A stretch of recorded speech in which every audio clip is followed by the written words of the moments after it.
ಅವನು ಮಾಡಿರ್ತಕ್ಕಂಥ ಯಶಸ್ಸು ಜಗತ್ತಿನಾದ್ಯಂತ ಪ್ರಚಾರ ಆಗಿದೆ. ಬಹುಶಃ ಇದಕ್ಕೆ ಪ್ರೇರೇಪಣೆ ಅಂತಕ್ಕಂಥ ರೀತಿಯಲ್ಲಿ ಕರ್ನಾಟಕ ಸರ್ಕಾರನೂ ಕೂಡ ಇವತ್ತು ಮೈನರ್ ಮಿಲೆಟ್ಸ್ ಸಿರಿಧಾನ್ಯಗಳನ್ನು ಎಕ್ಸ್ಪೋರ್ಟ್ ಮಾಡಬೇಕು, ಅದು ಹೆಚ್ಚು ಪ್ರಚಾರ ಮಾಡಬೇಕು, ಅದು ಆರೋಗ್ಯವಾದಂಥ ಆಹಾರ ಅಂತಕ್ಕಂಥ ರೀತಿಯಲ್ಲಿ ಕರ್ನಾಟಕನೂ ಕೂಡ ಒಂದು ಯೋಜನೆಯನ್ನು ಹಾಕೊಂಡಿದೆ. ಬಹುಶಃ ಅದಕ್ಕೆಲ್ಲದಕ್ಕೂ ಪ್ರೇರೇಪಣೆ ಅಂತ ಹೇಳಿದ್ರೆ ಇವತ್ತು ದಿಲೀಪ್ ಜೀನಿ ಪ್ರಾಡಕ್ಟ್ ಅನ್ನ ಬಿಟ್ಟಿದ್ದೇ ಒಂದು ಕಾರಣ ಅಂತ ಹೇಳಿ ನಾವು ಭಾವಿಸ್ತೇವೆ. ಪೈಪೋಟಿ ಮಾಡೋದಕ್ಕೆ ಬೇಕಾದಷ್ಟು ಸಂಸ್ಥೆಗಳಿರ್ಬೋದು, ಆದ್ರೆ ಇದ್ರ ಮಾಡಿರ್ತಷ್ಟು ಹೆಸರನ್ನ ಜನರ ಮನ್ನಣೆಯನ್ನು ಕಳಿಸಿರ್ತಕ್ಕಂಥದ್ದು ಇನ್ಯಾವುದೂ ಇಲ್ಲ.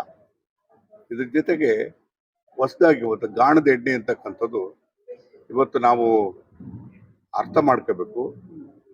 ಇದು ನಾನು ಆರೋಪ ಮಾಡ್ತಾ ಇಲ್ಲ, ಎಲ್ಲೋ ಒಂದು ಕಡೆಗೆ ನೈಜವಾಗಿರ್ತಕ್ಕಂಥ ಕಡಲೆಕಾಯಿನ ಎಣ್ಣೆ ಇವತ್ತು 1 ಲೀಟ್ರಿಗೆ ಸುಮಾರು 400 ರೂಪಾಯಿ ಆಗ್ತದೆ.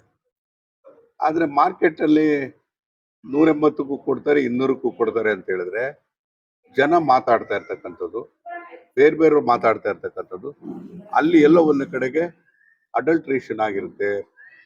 ಅಡಲ್ಟ್ರೇಷನ್ ಅಂದ್ರೆ ಯಾವ ರೀತಿ ಅಂತ ಹೇಳಿ, ಅದೇನು ಯಾವ್ದು ಪೆಟ್ರೋಲ್ ಪ್ರಾಡಕ್ಟ್ ಮಿಕ್ಸ್ ಮಾಡಿರ್ತಾರೋ ಅಥವಾ ಬೇರೆ ಎಣ್ಣೆ ಮಾಡಿರ್ತಾರೋ ಏನ್ ಮಾಡ್ತಾರೆ ಅಂತ ಗೊತ್ತಿಲ್ಲ. ಎಲ್ಲೋ ಒಂದು ಕಡೆಗೆ ಫುಡ್ ಅಡಲ್ಟ್ರೇಷನ್ ಇವತ್ತು ತುಂಬಾ ಆಗ್ತಾ ಇದೆ. ಆ ಕಾರಣದಿಂದ ಆರೋಗ್ಯ ಸಮಸ್ಯೆಗಳು ಕೂಡ ಅಷ್ಟೇ ಉಲ್ಬಣ ಆಗ್ತಾ ಇದಾವೆ. ಸೊ ಹಾಗಾಗಿ ಎಲ್ಲ ಒಂದು ಕಡೆಗೆ ನೈಜವಾಗಿರ್ತಕ್ಕಂಥ ಪ್ರಾಮಾಣಿಕವಾಗಿ ಅದಕ್ಕೆ ಇದು ಒಂದು ಏನು ಎಣ್ಣೆಯನ್ನು ನಾವು ತೆಗಿತೀವಿ, ಅದ್ರ ಉಪಯೋಗ ಮಾಡಿದಾಗ ಬಹುಶಃ ಎಲ್ಲ ಒಂದು ಕಡೆಗೆ ಆರೋಗ್ಯವನ್ನ ಕಾಪಾಡೋದಕ್ಕೆ ಸಾಧ್ಯ ಆಗ್ತದೆ. ಇವತ್ತು ಇದ್ರ ಜೊತೆಗೆ ಈಗ ಜೀನಿ ವಾಟರ್ ಅಂತಲೂ ಕೂಡ ಮಾಡಬೇಕು ಅಂತ ಮಾಡಿದ್ರು, ಮಿನರಲ್ ವಾಟರ್ ಮಾಡಬೇಕು ಅಂತಲೂ ಕೂಡ ಮಾಡಿದ್ದಾರೆ.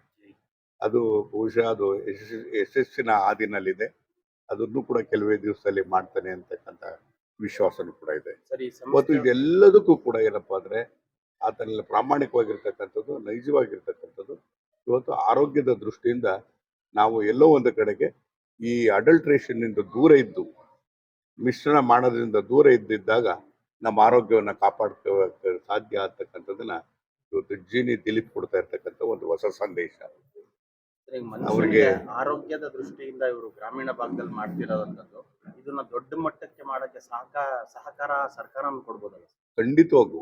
ಈಗ ಜೀನಿ ಪ್ರಾಡಕ್ಟ್ ಈ ರೀತಿಯಾಗಿ ಆಯಿಲ್ ಅನ್ನು ಬಿಟ್ಟಿದ್ದಾರೆ ಅಂತ ಹೇಳಿದ್ರೆ ಈ ಸರ್ಕಾರ ಏನ್ ಪ್ರೋತ್ಸಾಹ ಮಾಡ್ಬೇಕಾಗಿಲ್ಲ, ಜನರೇ ವಾಲಂಟ್ರಿ ಆಗಿ ಬರ್ತಾರೆ ಅಂತ ಒಂದು ಬ್ರ್ಯಾಂಡ್ ನೇಮ್ ಅನ್ನ ಕ್ರಿಯೇಟ್ ಮಾಡಿದ್ದಾರೆ. ಸೊ ಹಾಗಾಗಿ ದೊಡ್ಡ ಕಂಪನಿ ಕಾಣಿಸ್ಬೇಕು, ಇದು ದೊಡ್ಡ ಕಂಪನಿ ಆಗ್ಬೇಕು, ಮತ್ತೆ ಅಷ್ಟೇ ಪ್ರಾಮಾಣಿಕವಾಗಿ ಜನರೆಲ್ಲರೂ ಕೂಡ ಉಪಯೋಗಿಸುವಂತ ರೀತಿನಲ್ಲಿ ಆಗ್ಬೇಕು. ಆಗ ಮಾತ್ರ ಅದು ಸಾರ್ಥಕ ಆಗ್ತದೆ. ಪ್ರತಿ ಬಾರಿನೂ ನನ್ನ ಯಶಸ್ಸಿಗೆ ಕಾರಣಕರ್ತರು ಸಾಹೇಬರು ಅಂತ ಹೇಳ್ತಾರೆ. ನಾನು ಏನೂ ಇಲ್ಲ, ನಾನೇನಿದ್ರು ಐಡಿಯಾ ಕೊಡ್ಬೋದು, ಪ್ರೋತ್ಸಾಹ ಮಾಡ್ಬೋದು, ಬೆನ್ ತಟ್ಬೋದು ವಿನಃ ಶ್ರಮ ಮಾಡ್ತಕ್ಕಂಥವ್ರು, ಬಂಡವಾಳ ಹಾಕ್ತಕ್ಕಂಥವ್ರು, ಸಾಲ ತರ್ತಕ್ಕಂಥ ದಿಲೀಪ್ ವಿನಃ ನಾನೇನಲ್ಲ. ಸೊ ಹಾಗಾಗಿ ಪರಿಶ್ರಮ 100ಕ್ಕೆ 99. ನಮ್ದೇನಾದ್ರು ನಮ್ಮಂತವ್ರದ್ದು 10 ಅನ್ನೋದು 1% ಇರ್ಬೋದು ಅಷ್ಟೇ. 99 ಆತನ ಪರಿಶ್ರಮ.